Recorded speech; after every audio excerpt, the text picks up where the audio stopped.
Thank you. Aiboan, konnichiwa, ohayo gozaimasu, good morning. Thank you, Professor Ananda Kumara, for inviting me for this very important occasion. For everyone in the audience, I'm sure you know Professor Kumara's background, one of the pioneering academics Sri Lanka has produced in Japan, with, I believe, close to 40 years here, and he has moved on to do something for his motherland, and we salute you for that. Recently, the Japanese government also recognized his efforts to bring Sri Lanka and Japan closer. I also recognize my friend Koga-San, the head of Metatechno, a company that Sri Lanka is closely associating with, and we appreciate your contribution to start this very important higher learning institution for our next generation of youth. Also, Hsenid, the software company, recently they were in Tokyo to establish an operation. We salute their contribution also, and the staff of the LNBTI and dear students. I think I want to first congratulate all of you for gaining admission. This is a very important institution for Sri Lanka and for Japan, because it's the first of a kind in South Asia for a Japanese institution to be established for training the next generation of computer professionals.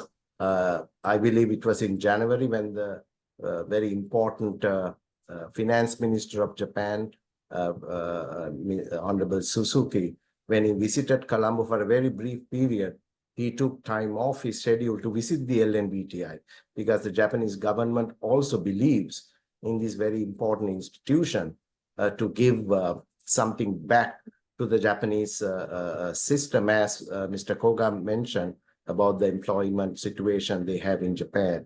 Let me give you a quick introduction of myself. I have been a professional diplomat for my entire life.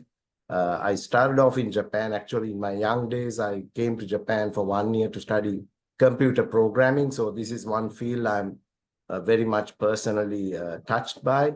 And after spending a year, I went on to get my bachelor's in management information systems.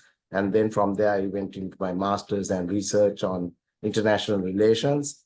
And years later, when I joined the diplomatic service, Japan was my first course that was assigned to me more than 30 years ago.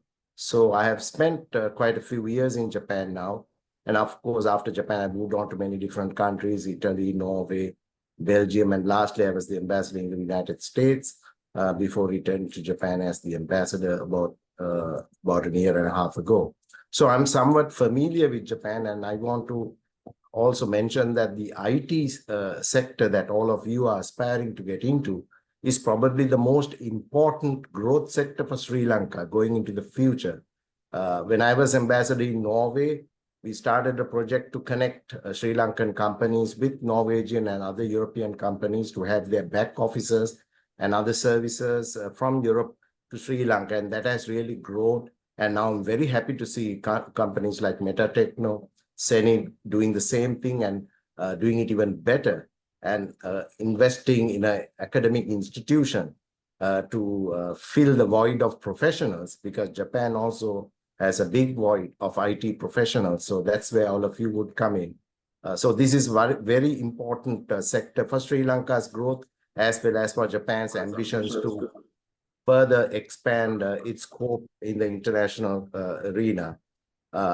Little bit about Sri Lanka-Japan relations. And I think in the past 2 years, our relations have really taken off quite well. We had a difficult period before that. I think most of you would have seen in the newspapers also about various tensions that were there between Japan and Sri Lanka. But in the last 1 year, we have really gone on to a different level. Last year, about a year ago, we had the visit of the Sri Lankan president who came to Tokyo. And after that, we've had some very important visits from Japan to Sri Lanka. The foreign minister of Japan went to Sri Lanka twice, as recently as 2 months ago, the finance minister, many other ministers, many high-level delegations. So we've managed to really reconnect our relationship, because this is a very long-standing relationship. The history of it goes into centuries.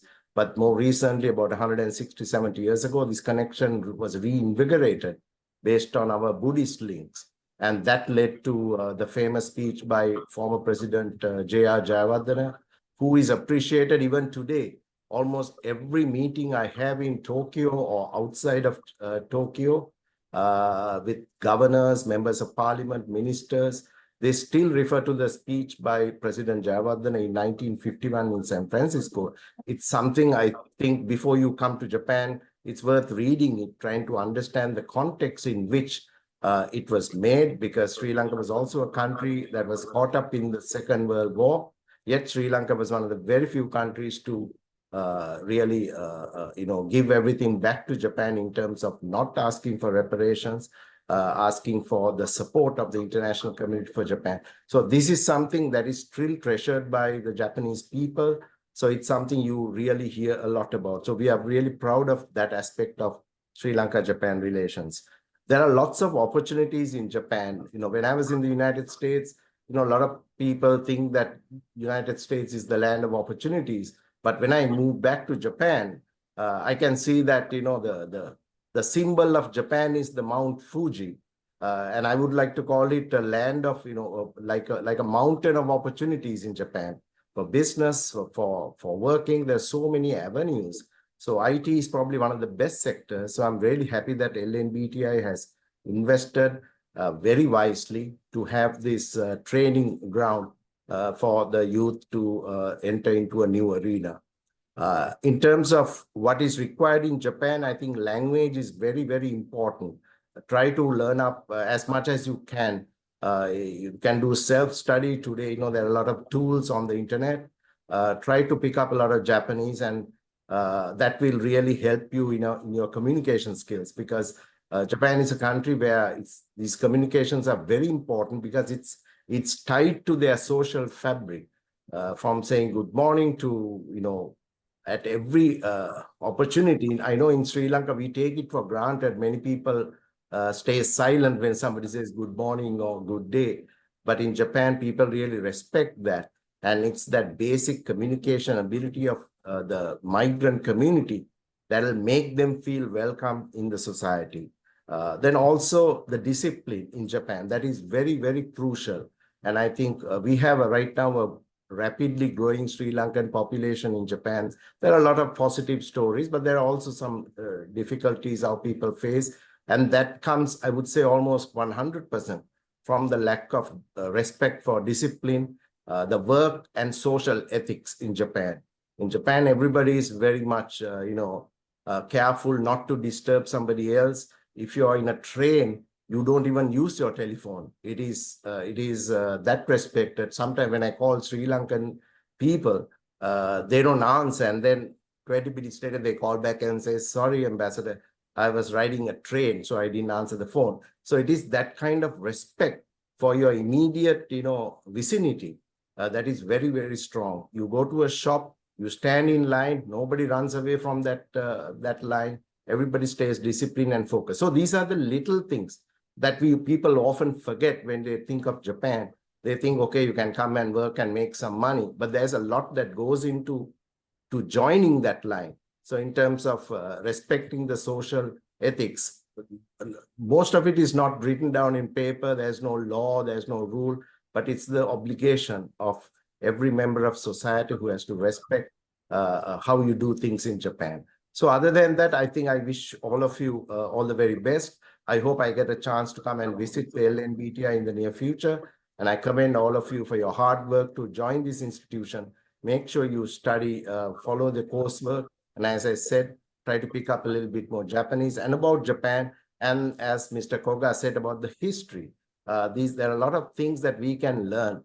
We think what we went through 2 years ago was unique to Sri Lanka.